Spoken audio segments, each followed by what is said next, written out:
Welcome to another episode of the Silman Wrestling Podcast. I'm your host, Brian Battisto. I'm joined today by Sean O'Rourke and special guest Derek Moore. Derek Moore is the head coach for Cal Baptist University, located in Riverside, California. Hope you guys enjoy the show.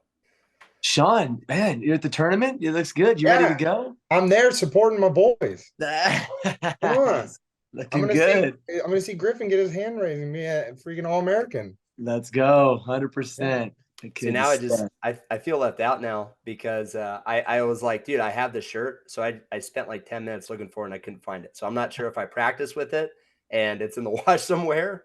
But now I feel a little left out. That's okay. That's all right. We'll have to get you another one so you don't lose it. Yeah. You guys have a gear store open right now with we do. Yeah. Yeah, it's with BSN Network. I think it's going to be closing in the next couple of days. So what they're doing this year, they're opening it for 2 weeks. They'll manage it, manage the shipping, manage everything, manage the money. But it's just 2 weeks out of the year right now that we'll have a gear store online that's open to all our friends, fans, and family. And then from there, it would be the bookstore or if anybody just makes gear.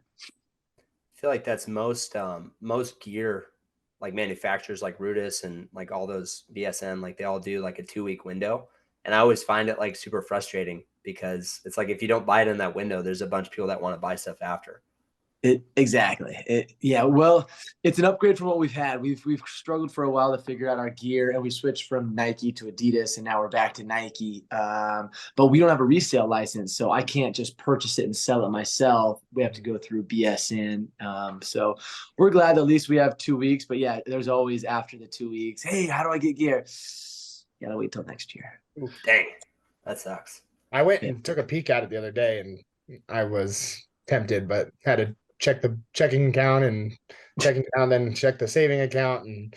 But there's some dope stuff on there if anyone gets a chance to go look at it. And I think you can access it through the Instagram, right? Yeah, we have it on our Instagram page. Yep, it's over there. Yeah, that's how I got to it. I think there's some Nike stuff that's a little more expensive, and they also have some non-Nike stuff that's a little more affordable, but it's a little pricey. Yeah.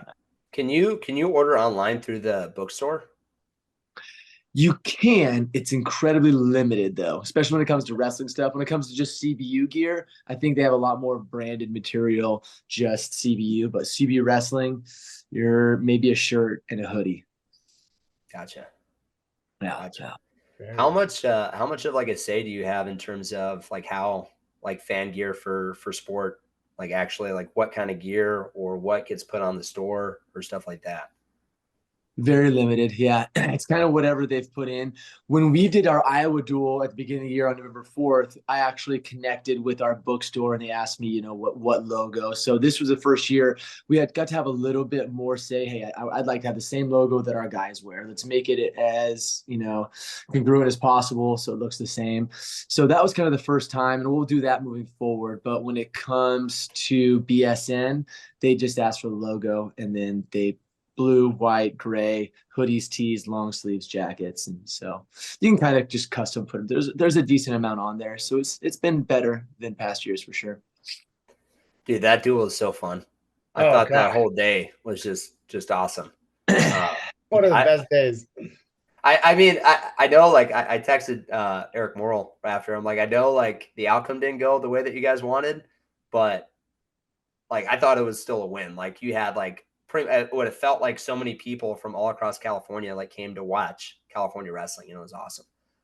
It was so great to see that support and show CBU and the Inland Empire what this is going to be long term. And we're a second year D1 program taking on the number 2 team in the nation. That's going to be a tough one. Iowa shuts out top 15 teams, so keeping that in the back of the mind is good. But as a coach, as a competitor, nobody likes to lose, and especially But the support we had, the number of fans we had, and what I found out later that was actually that was the largest non-basketball athletics event CBU has ever had, with 4,676 people, just 300 shy of a sellout.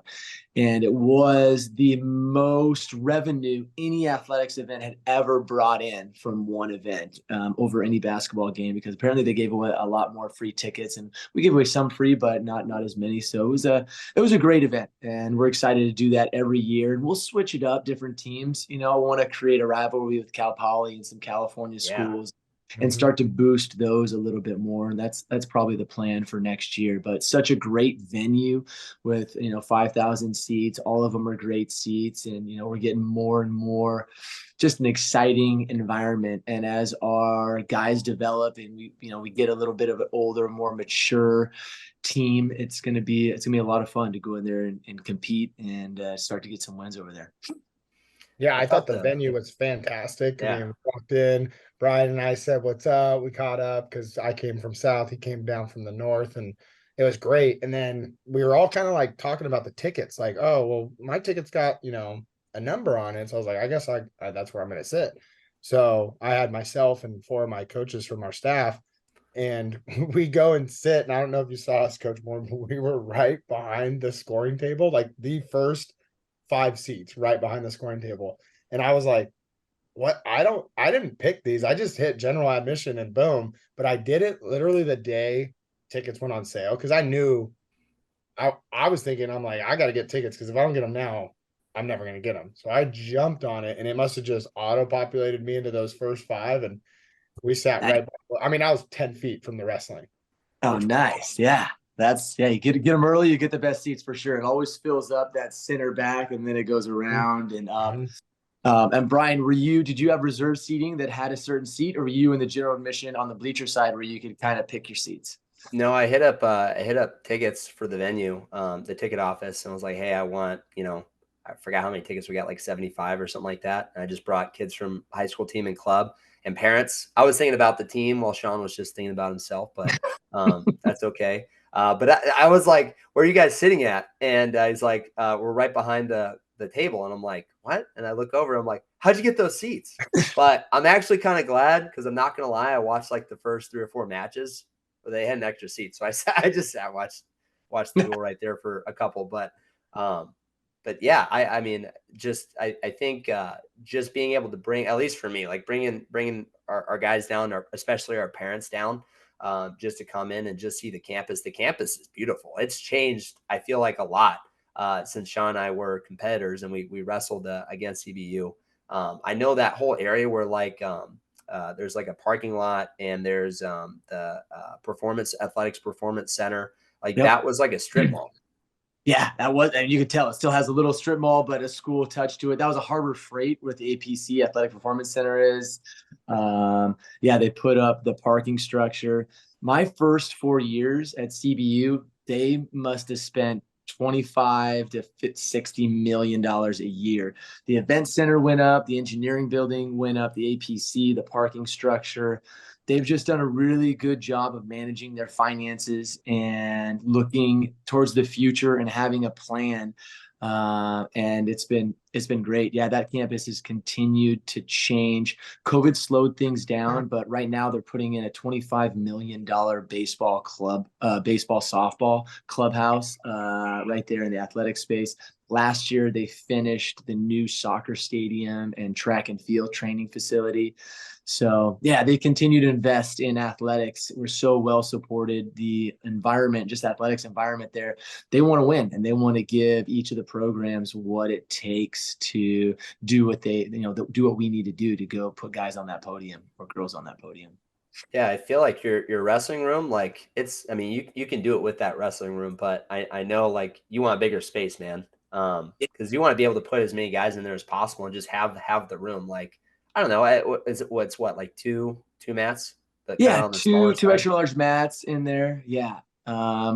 Which, yeah, for us, obviously being in the Big 12, we're going to continue to push towards fundraising for a larger facility there where we can have three or four mats. Guys can have a little bit more space. That room is much better than the room that I went and found success in up at UC Davis. We had the largest wrestling room in the nation at UC Davis when I went to school there.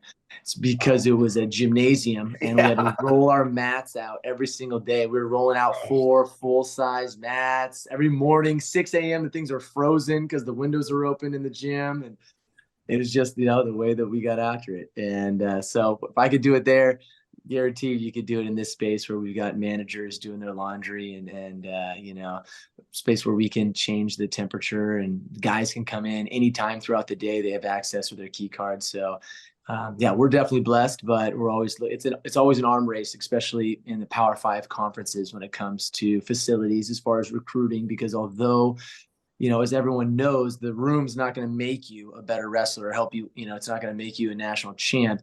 It is nice to have those perks as the resources get allocated. So we're going to continue to grow and develop, and sometime in the future for sure, gonna expand that room or find a new space. Yeah, I think that's awesome. I think like sometimes you get caught up in the mindset, I have to have those things in order to be a national champion or be an All-American. And it's interesting because dude, Frontier's room is literally one mat. And it's like we've had, 2 state champs out of there, and we've had, quite a few state placers. And it's like I have to remind myself, it's like it's still doable. Like you're still wrestling every day. And they get, the better kids on our team, they're still getting what they need, I think, to be great. But it sure would be nice if we just had a little bit more wrestling room. But yeah, our kids learn how to wrestle in the phone booth. Yeah, wow, one mat. I didn't realize it was that small there. You guys have done some really good things. There's always tough guys coming out of there. I'm gonna have to get up there pretty soon. Yeah, I'm down. What's more, seeing Granite's room and how lucky we have it. And I was gonna say we all can't be as lucky as Sean over there.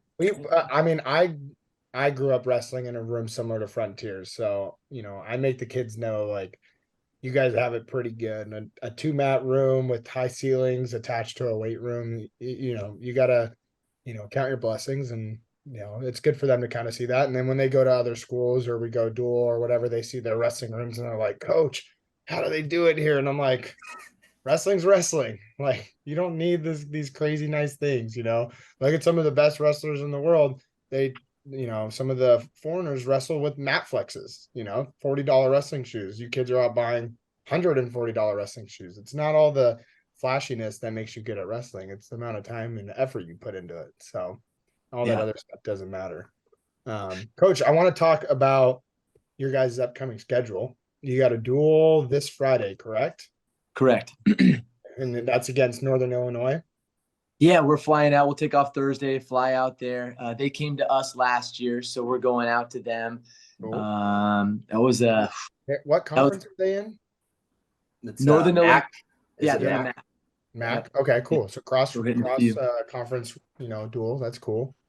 Yeah, we want to, that's kind of my goal as a coach, to give these guys just different feels of programs. Obviously we're going to compete against at least 8 Big 12, but bringing in 1 Big 10 a year and then maybe hitting some SoCon or some MAC or some EIWA. And with this trip, NIU, and then travel down to SIU Edwardsville, and then Kent State happens to be there at the same time, we'll be hitting them. So it'll be good.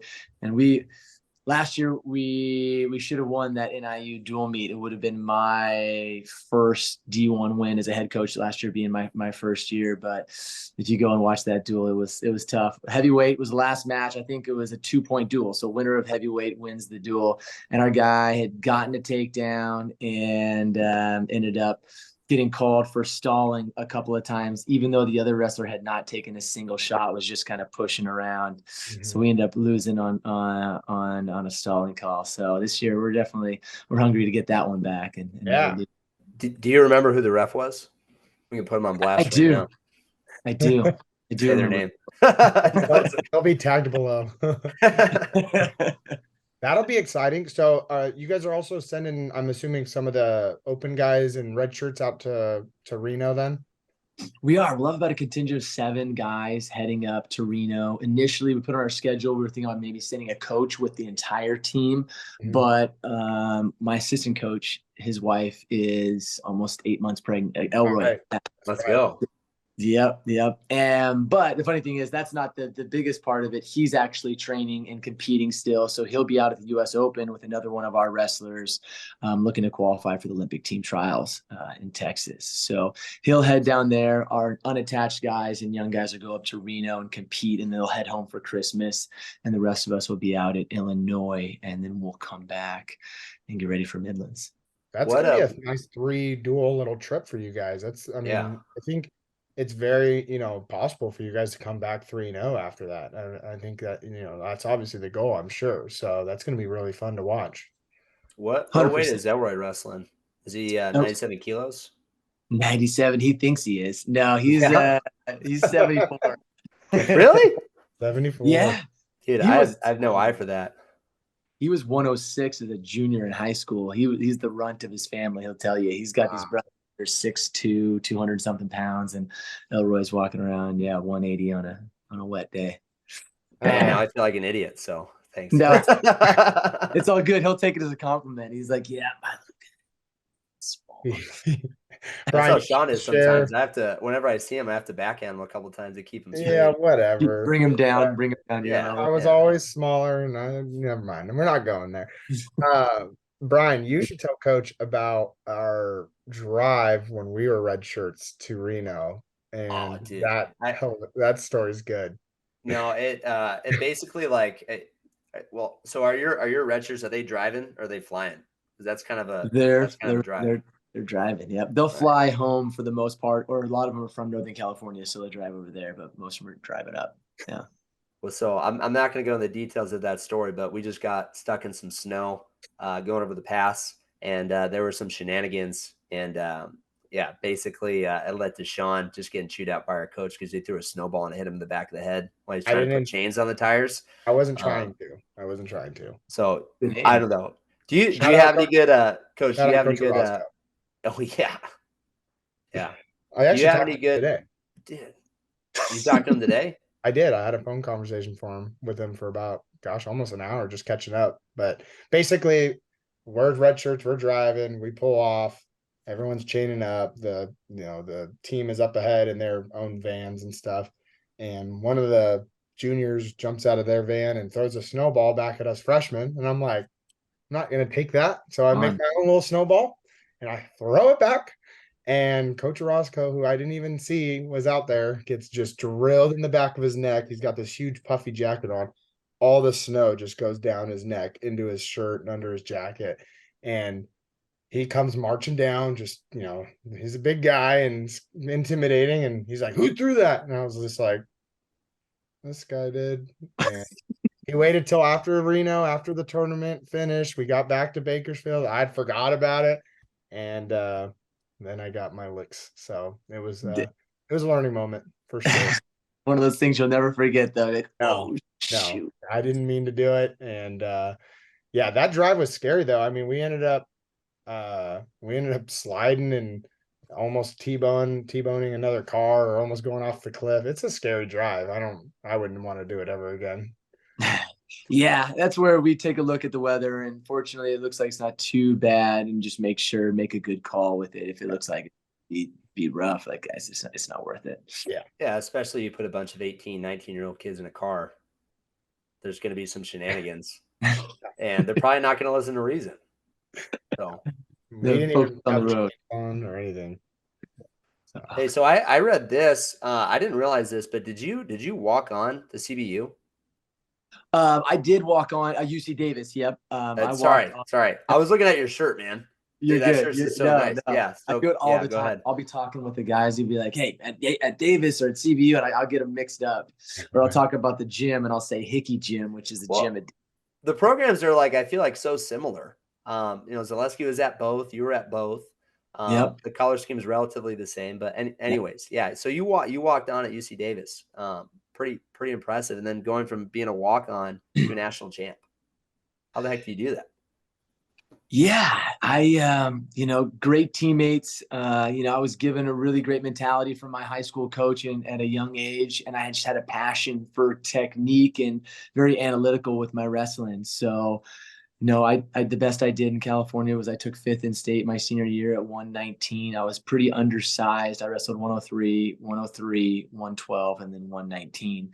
So, and I was skinny. Like, everyone thought I was a track runner. I'd show up to the office and make, God, this guy's long distance. But no, I ended up walking on at UC Davis, or a few guys that I knew that I had relationships with. So there was some comfort and some familiarity there. And Coach Zaleski seemed like a good guy, far enough away from home for me where I could be on my own, but close enough to where, I could still have help. So yeah, he said he would give me a tryout, and I went there and tried out, and fortunately made the team my freshman year, and then had to try out again my sophomore year because I redshirted my freshman year, and man, did I get my butt kicked.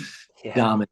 Well, you're a walk on in college. Your first year, even if you're not a walk on, your first year of college is the hardest year ever. It's just really, really tough. You go from being a stud to taking your licks. You're not sniffing takedowns. You're struggling. There's a different system. So I actually had some doubts in my head at that time, like a lot of wrestlers do in their first year. Is this for me? Am I going to be able to compete at this level? But fortunately, I had a great assistant coach, Quincy Clark, who I'd gone to and confided in with what I was thinking of. I was like, no, you're on the right path. You're doing some good things. You're going to be fine. So tried out my next year, and Uriah Faber was my teammate my freshman year. So he had the starting spot. I was at 133. So there was, he was a stud wrestler, a few-time NCAA qualifier, a blood rounder. But he graduated. I moved in, and I actually won the starting spot. I made some pretty big gains my freshman year and over the summer, and so beat out some of the scholarship guys, and just took it from there and continued to climb and grind, and was able to pick up a lot of technique from Coach Z and Mark Munoz.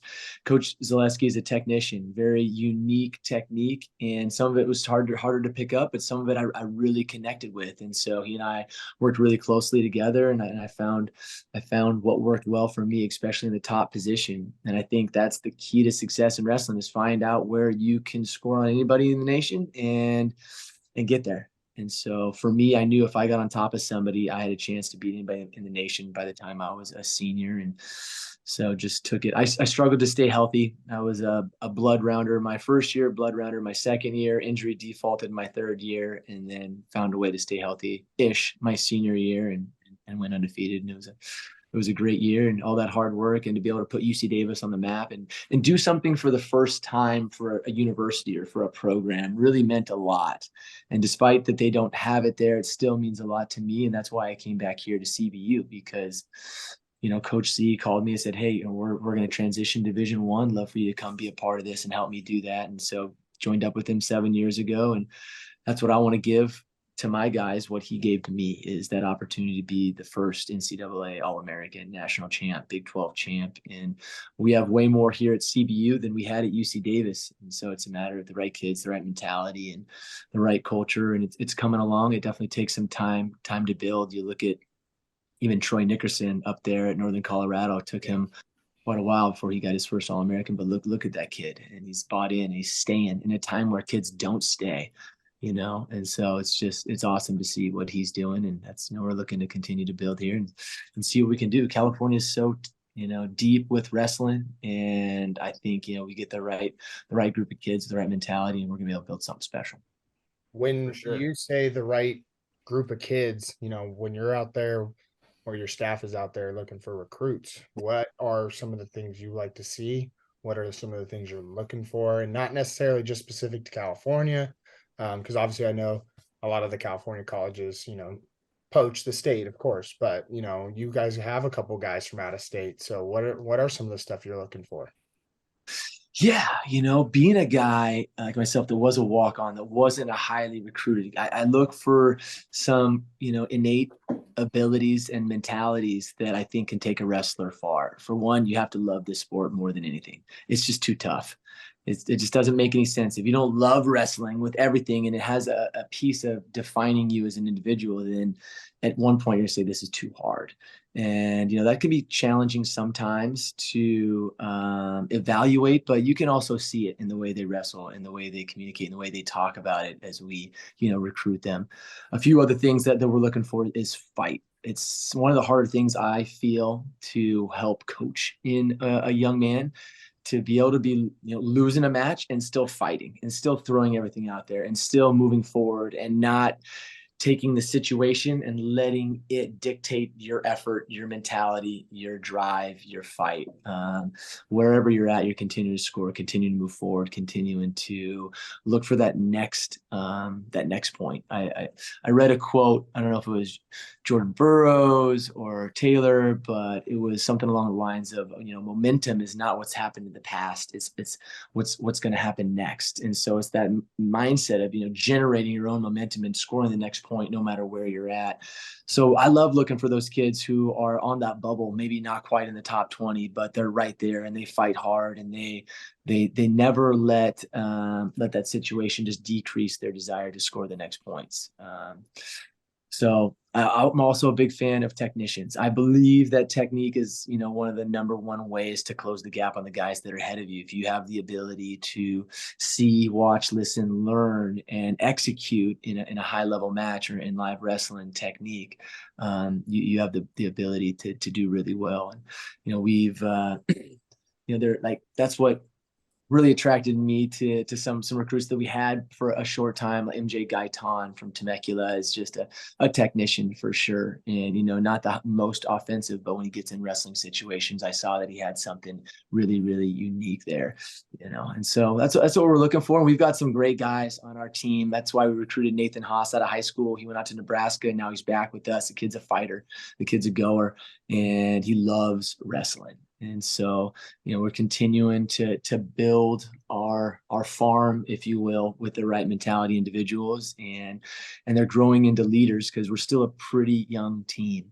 And so I think, as we continue to build this, more California guys are going to want to be a part of it. Initially, it was a little bit challenging being a D2 program in California and talking with these higher level recruits about what this D1 program is going to be, what this only Big 12 California team is going to be. And we're starting to gain some momentum. And our goal would be to have a primarily California program and keep the tough Californians here in California closer to their family, where they can be a bigger part of their career.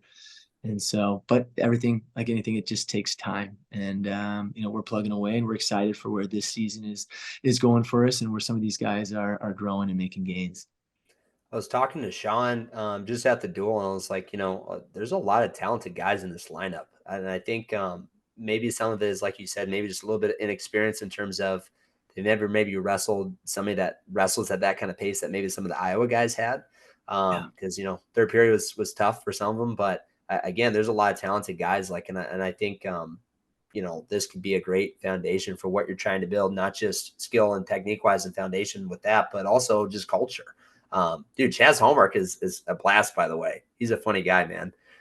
Dude, he was a character leading us around, and he would like say something, do something, and he'd be like, "Hey, like, is there anything else you want to see or like anything else you want to do?" I'm like, dude, just give us the experience as if like these guys are gonna come here. You know what I mean? Like, give them the experience like as if they're gonna be college wrestlers at CBU. But dude, he's a character, man. He's a funny dude. He is a really good kid. He has made just some amazing gains. He's one of those mature leaders from just a young age. He came here and he had never really found too much success in high school, but loved wrestling, and wants the best, wants to work hard, and now he's beat some highly touted recruits over his year, and now he just won the starting spot again. And so he's going to serve this country as an Army officer, Army ROTC, a lot like myself. I did ROTC at UC Davis and served afterwards. And so I share that with a lot of our recruits who maybe finances are a piece of it. And he was one of the guys that said, "No, this sounds great. I'd love to do this." And so he's full ride scholarship, a job right afterwards. And they do a thing in your and after your fourth year or so, called branching, and infantry was his number one choice, and he got infantry, so he's going to go be Nice. an infantry officer for the U.S. Army for the next 8 years, and he's going to do really, really well with it. I'm excited about him. I like that guy. He's San Diego section for one, and two, been watching him wrestle since he was in high school. Super good kid. Wish him all the best. Saw that he got the win, I believe over Morton, correct? A couple weeks back. Yeah. Nice So little he lost. roster battle. Yeah, he lost to Morton in the wrestle off, and then he beat him at Bakersfield. It was Chaz is very funky, as you know. He's an unorthodox wrestler. He's really good when wrestling is happening, not so much from space. And so Morton threw the legs in. He got a defensive pin, reached back and lifted him up, and got the pin from bottom. Yeah. Speaking of Morton, so you've got two sets of brothers on the team, right? You've got the Mortons, and then you've got help me with their last name. Achardi. Achardi. How is that dynamic having brothers in the room? Brian and I had the Hammond brothers. We also had the Fierro brothers. So the Nickel brothers. The Nickel brothers, yeah. So definitely, I think the brother situation is great, but you do see like the clash at times. They're very different sets of brothers, and not as they're competitive. So the Morton brothers are probably two closest brothers I've ever met. They drill extra for almost an hour every single day after practice, nice. Working on their craft, technicians, working through things. And Dane is a fifth year at 149, and Drayden is a true freshman at 157. And so the older brother, Dane loves helping out Drayden, and Drayden loves giving feels to Dane. So, but if we put them together to wrestle, yeah, that would get very heated very quickly, because it's so close in weight. And but then the Achardis are very different. Peter is this more reserved, senior. And then what just happened to my background? It exploded, man. Is it your birthday? I guess. Let's celebrate. I have no idea. Fireworks. I was expecting Carrie Perry to start coming on. We're spicing it up. We're gonna clip that. But then the Achardis, Peter's much more reserved, a little bit more introverted, but he's got a great sense of humor. And Max is one of the most, outgoing kids ever, the freshman heavyweight. But one's at 74 and one's at heavyweight. So they don't wrestle too often. We had him on a schedule to wrestle last week in some match sims, but I think Max has got a slight injury in his groin, so it didn't happen. We'll have to reset that up, because we had them go for a run up Mount Rubidoux earlier in the year, and I was like, Peter, you can't let your little brother win, but Max loves he's a heavyweight that loves the treadmill, and so I was kind of curious how it was going to play out, and I think Max was ahead of him a little bit, but at the end, the experience and maturity, Peter trucked up that mountain and beat him. How tall is the mountain? It's about a little over a mile up. Yeah, it's pretty steep, or it's relatively steep. Yeah. So we'll do it in the beginning of the year. So a good workout up and down, and then we'll play our annual kickball game. See who's got the skills. It's usually pretty entertaining. And then have some breakfast down in the morning. It's a lot of fun. The coaches get after it too in that kickball game.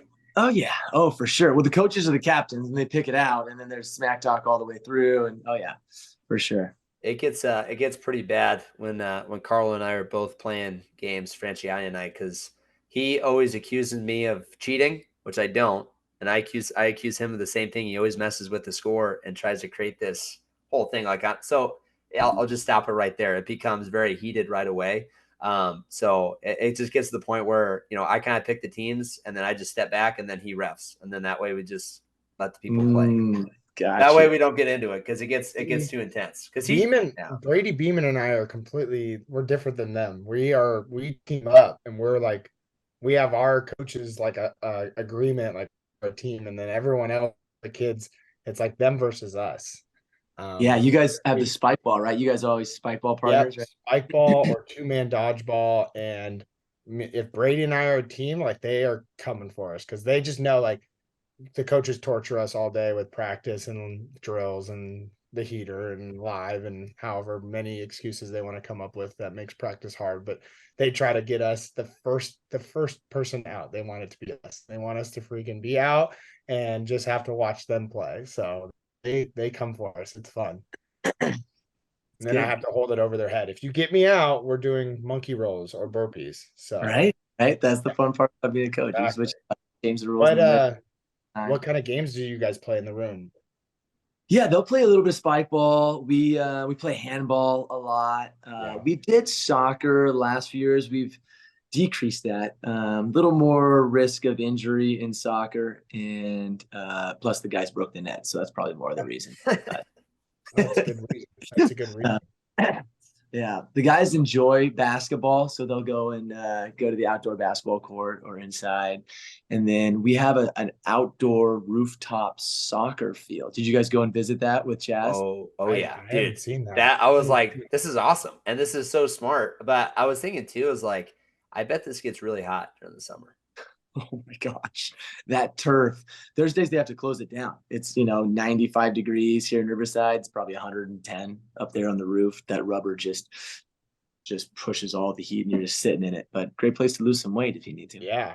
Yeah. Wow. Yeah, this is on top of their rec center, Sean. I'll You have go, an you go all the way there. up. I'm scheduling a visit. So Yeah. Yeah, It's a VIP thing. You got to sign up, go in the lottery. We'll see if you can make it on the cut. I get lucky you sometimes. just got to know people on the inside, Sean. There we go. There we go.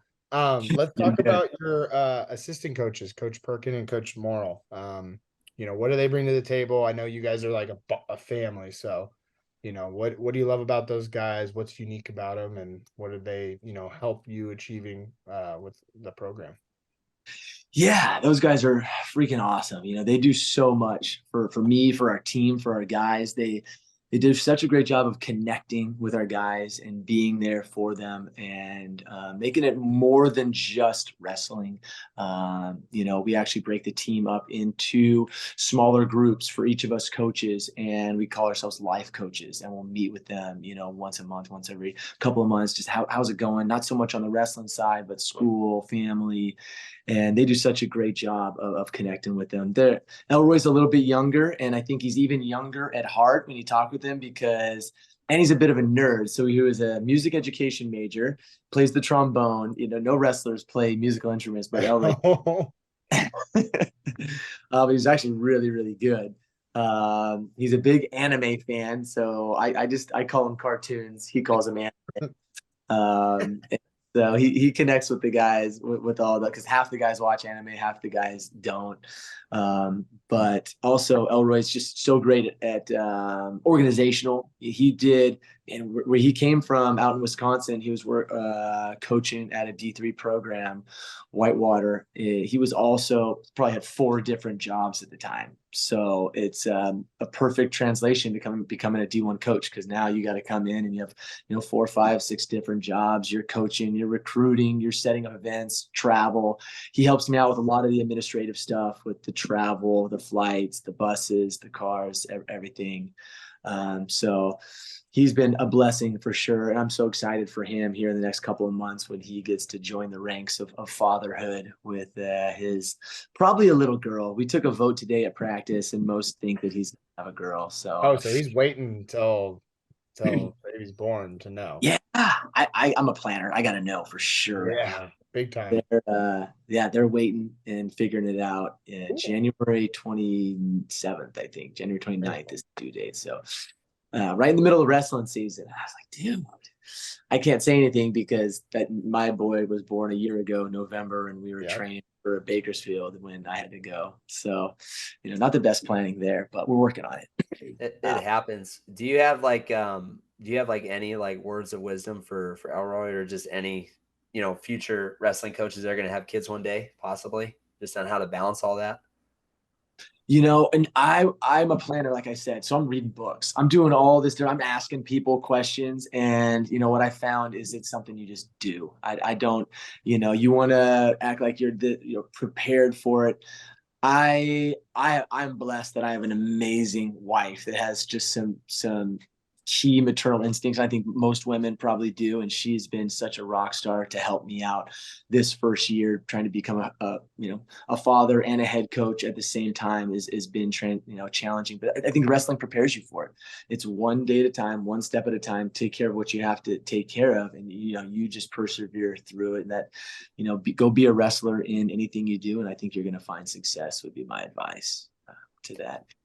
Yeah, I feel like that's always the hard thing is trying to leave the wrestling at home and not necessarily bring it, or the other way around, leaving it in the wrestling room and not bringing it home. I mean, that's something that I think even just doing this podcast, like talking with Moral and talking to these other great coaches that we've been able to have on the show, it's just like they all have different kind of takes on how to do it. But I think what I've learned is just to try to be as present as possible wherever I'm at. When I'm at practice, just try to be at practice. If I'm teaching, just be in the classroom. And then if it's something else, like just be there. Dude, and the thing that always gets me is this. I just try to put this phone down and just not be around it. But I mean, when it comes to recruiting and, even coming on the podcast and just things like that, it's like, how, I don't know. I feel like it's hard if you're a head coach and you're needed at all these other places to just be able to put your phone down and be present somewhere other than maybe practice. It is a huge challenge for sure. And that's why, again, like I said, I just have an amazing wife. And a piece of that is communication, setting boundaries. And we've gone through transitions of, okay, if you don't feel like I'm here, how do we navigate this and what can we do? And, we set up a thing where, from 6 to 8, we're here, dinner, putting down the little guy, taking care of everything, and no phone as much as possible. And if we have to sometimes, because she owns a business, it's just communicating ahead of time. Hey, I'm going to be on a podcast tonight at 7:45. Would you be able to put Caleb down, and I'll be up afterwards, kiss him goodnight. And so, big piece is having an amazing woman, and then I think communication. But I hear you. Right. You're getting brownie points right now. That's what you're doing. Yeah, he's gonna cut this. Oh, no, it's awesome. true. But yeah, it's been great. He's 1 year old now, and it's just starting to walk a little bit, 3 or 4 steps at a time. Prefers to crawl, and it's easier when they're crawling. So we're in no crazy rush, but it's every week he's doing something new. Sean, how old's yours again? I have no kids. That's Brady. Brady. Yeah, I get him confused too sometimes. Yeah. We're both real, good looking guys over here. No, Sure. so Beeman's just turned 1 or is turning 1. Justin Martin, one of our other coaches, has a boy, and then Angel Ramirez, our other coach, his is the oldest. And so all 3 of them have their boys, and we did media day recently with all our kids, and coaches were dressed up. All the baby boys were in. We got Granite Wrestling Club singlets made with their names on the back, and I didn't even know you could have a singlet that small. So it was pretty cool. Yeah, they were all running around, and Angel's kid, Coach Angel, his boy, he's so funny. He puts on wrestling at home. He's a huge Iowa fan, so he was like in awe at the duel, and he's whatever. Had his Iowa shirt on. I told him to go sit somewhere else and not near me. But he his boy just sees wrestling, watches it at home, and just like immediately wants to go. Like we didn't bring him to the duel because we thought he would run out of the mat, because that's the kind of kid he is at, just 1 to 2 years old. It's insane. But yeah, we got three coaches with baby boys. It's going to be awesome. And they're all, going through it, but they all have amazing women in their lives too. And that, helps with the burden and everything else, and getting just through life. But yeah, it's a definitely, I've seen from my perspective what they're going through. And I know one day I'm like, that's going to be me, and it's not going to be easy, but it'll be worth it. Yeah, well, then you'll have all of them to lean on with the expertise and be like, yes, and all their boys can beat up mine, and it'll be great. Got some babysitters, you're good to go. Yeah, exactly. I mean, that's if they wrestle. True. I mean, that's always like I want my kids to choose, but in my back of my mind, it's like as long as they choose wrestling, like we'll be fine. But like it's gonna be their choice as long as it's wrestling. But is that something that you're thinking about at all, Coach Moore? Like, are you thinking like, all right, I want him to do it because you think about all the stuff that the sport has given you. Like that's really my big motivation. But Yeah. For me, I think he's just going to be around it so much. He's going to have some curiosity. I think I've seen that in most coaches wanting to come into the room, meet the guys, and just have such great wrestlers on our program that I hope that he does enjoy it and he does love it. I think that wrestling can teach a young man so much. But like you said, it is for sure going to be his choice. I don't want to force him to do something. He's going to play some sport and he's going to Yeah. play it well and he's going to commit to it and he's going to push through the challenges because I think athletics in general is so key in the development of those abilities. But if he chooses something else and he wants to go, become the best version of himself in that, I'll support him for sure. Yeah, I Yeah, think we have. what just being around it, like they're gonna learn, they're gonna understand. They see two guys wrestling on a mat in front of them in singlets, and they're just gonna be like, "Oh, well, this is my life," and then they're gonna just want to do it. Yeah. Yeah, he already loves wrestling and throwing around. Most boys kind of like being rough anyway. So for sure, we'll see how it all transpires. Yeah, Excited. we have a lot of guys on our staff like right now that are our dads, and some of them have kids that are in our high school program right now. And one of the challenges I think, maybe just from an outside perspective, it's like how do you coach your own kid? I feel like, dude, I don't think I could, just because I don't want to cross that line. And I say that now, but I'm sure it's easier said than done. You're a planner. Is that something that you think about too? Like, Yeah, I've seen it. I've seen it so much. And again, that for me, you'll have to take it day by day. But if for some reason wrestling overstepped its bounds and our relationship for any way was not going right because of my pursuit or his pursuit, that's where I'm like, okay, I prefer him to be coached by somebody else for sure. And I'm here if he needs me, but I don't want to be the one directing everything. I'll take him wherever he wants to go, whatever sport, but I'd prefer him to be coached by someone else, and I'll help him through anything. And that's, I think, where sometimes some of the young men struggle. We had a recruit on campus recently who, just said that he was just so jealous of anybody who, because his dad is his coach, anybody who doesn't have a dad and it's their coach. I was like, yeah, that can be tough. And so I wouldn't want that. I want our relationship to be about us and not about wrestling alone. So we'll see. But I'm happy. Maybe I'll send him down to Grand Hills or up to Frontier and let There you you guys. go. Granted, it's a little closer, but sure, whatever. it's still I a bit just of a drive.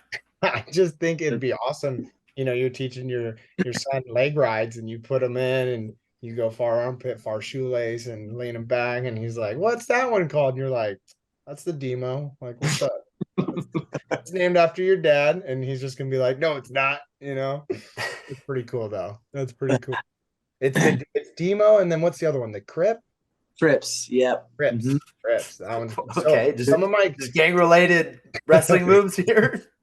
I don't know where the name came from, You but give a guy blood time. Yeah. Coach Moore ran a camp and taught some pretty slick stuff with legs. And some of my kids, they love Coach Moore. Who doesn't? So they hit some of them, and then they'll tell me after the match, "Hey, clip it, send it to Coach Moore, send it to Coach Moore." And I've sent him some of them from Reno TOC last year. Some of the guys hit some of them, and I sent them over. It was pretty cool. That's awesome. That made my day. Yeah, it was a lot of fun. The Crips is there was a guy back in the '80s, last name of Crips, and he actually hit it on Coach Zaleski, and that's where Coach Z picked it up and taught it to me. And I was doing it pretty well, and guys figured out how to defend it, and I made a variation, and it turned into the demo. And so yeah, put them both together, and you got a dirty combination of turning It on is. top. It is. It's probably my favorite sequence of turns from like a crossbody ride. Because for me, I'm short and stout, so I'm not great with like, you know, the banana split or attacking the far arm and getting under for like, Mm-hmm.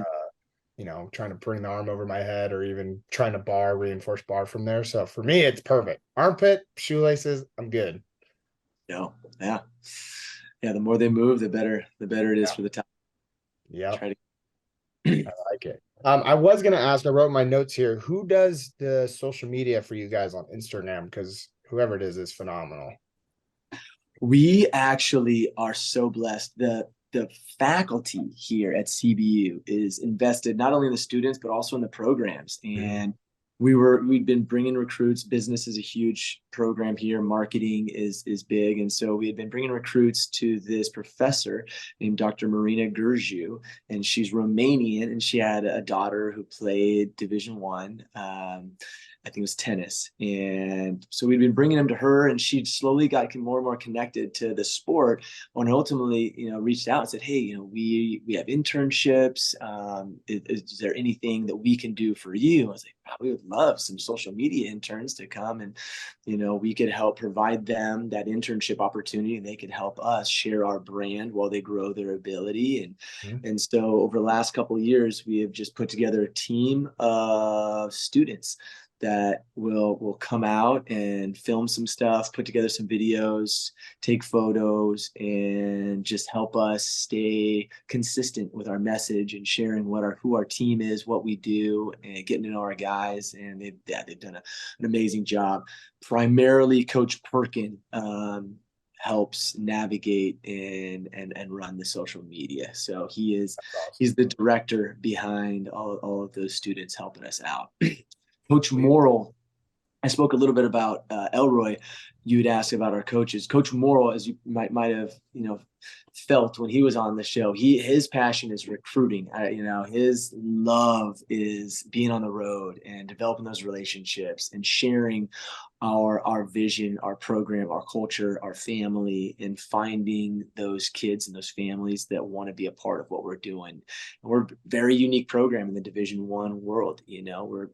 I believe one of the only faith-based schools where faith is a big piece of your student experience here. I coached at Sacred Heart's a great school, but they're not attending chapel. We're not, coaches aren't praying with them afterwards. CBU is very different, where there's no requirements to be Christian, Baptist, any denomination, but it will be a part of your student experience. They want to pour into the students and the student athletes from a faith-based standpoint, not only athletics or academics. Who are you going to be when you leave here, and how can we help bring you up to make the world a better place?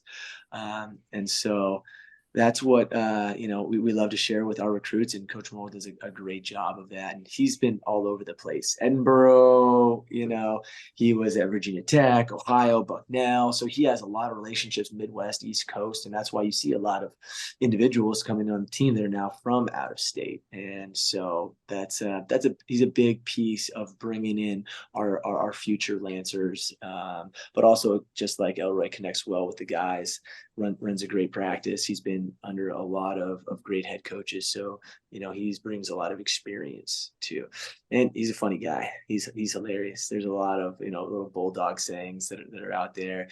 He brought this thing where he turns this sweater inside out.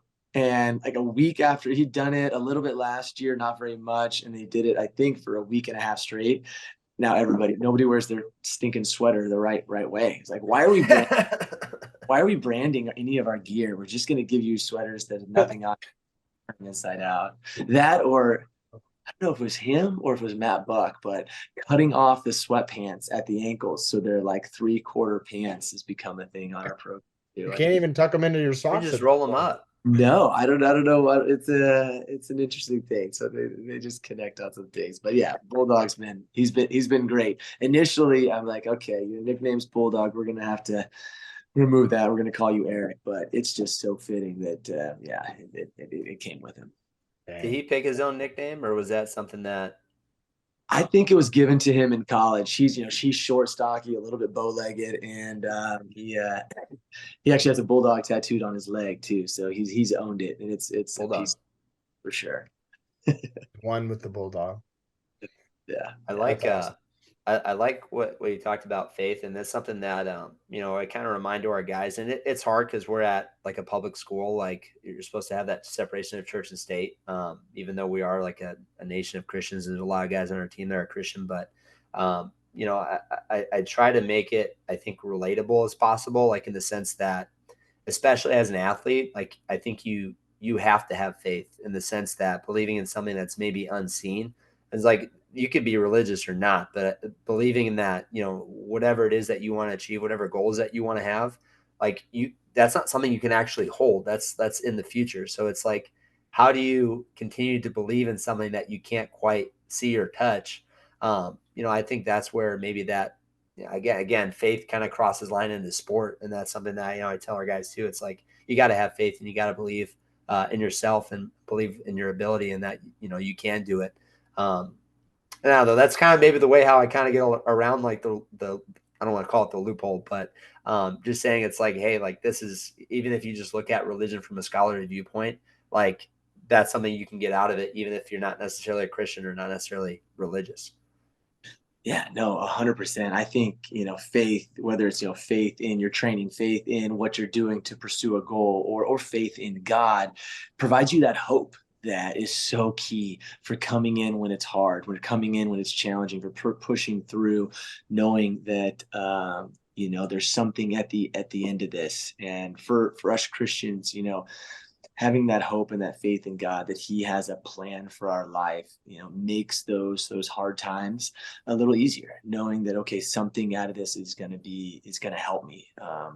God has plans of good in my life, and so I that's one of my favorite things. That's why I am at what I believe where I'm supposed to be 100%. God has brought me out here, and I just love being at a faith-based school where we are allowed to openly talk with these guys about faith, about their future, about eternity, and share with them, what a relationship with Jesus can bring to their life. And we have a full spectrum of guys on our team, from non-believers to guys who grew up in a Christian family, but there's no judgment. There's no, it's just a team of men growing to become better, and sharing ideas with each other while pursuing something special in the sport of wrestling. And got just a great team of guys and support staff.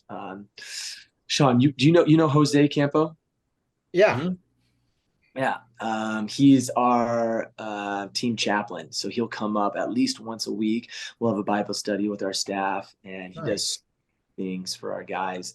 We have we'll wrestler of the week for the weeks that we compete, and I'll put together a picture frame for them and a little backpack with a book in there to help them grow in their faith.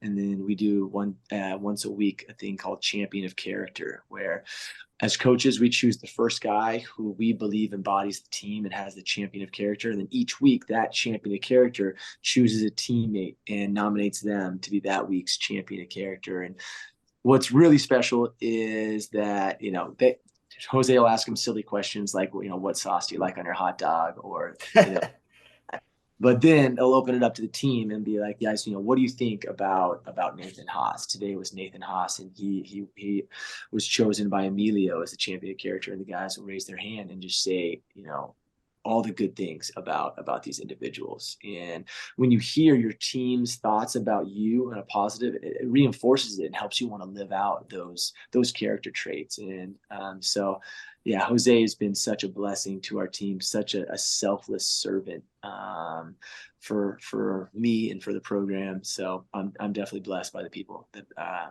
have. Yeah, I was talking to him right before the duel. I just bumped into him, and he still lives like in Fresno, right? So he's driving.